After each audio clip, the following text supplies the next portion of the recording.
करात्तमोदकं सदा विमुक्ति साधकं गलाधरावतं सगं विलासि लोकरक्षकम्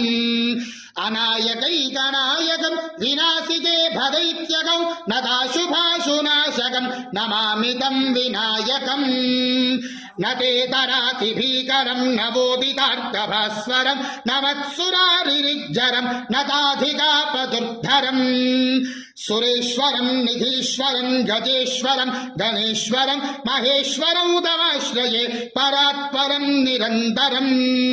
समस्तलोकशङ्करं निरस्तदैत्यपुञ्जरं दरे दरोदरं वरं वरे भवक्रमक्षरम् कृपाकरं क्षमाकरं मुदाकरं यशस्करं मनस्करं नमस्कृतं नमस्करोमि भास्वरम् अकिञ्जनार्तिमार्जनं चिनन्दनोक्तिभाजनं पुरारिपूर्वनन्दनं सुरारिगर्वचर्वणम्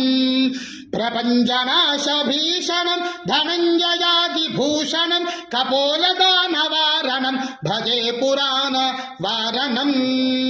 निदान्तकान्तदन्तकान्तिमन्तकान्तकात्मजम् अचिन्त्यरूपमन्दहीन मन्दराय कृन्दरम् हृदन्तरे निरन्तरं वसन्तमेव योगिना तमेकदन्तमेव तं विचिन्तयामि सन्ततिम् महागणे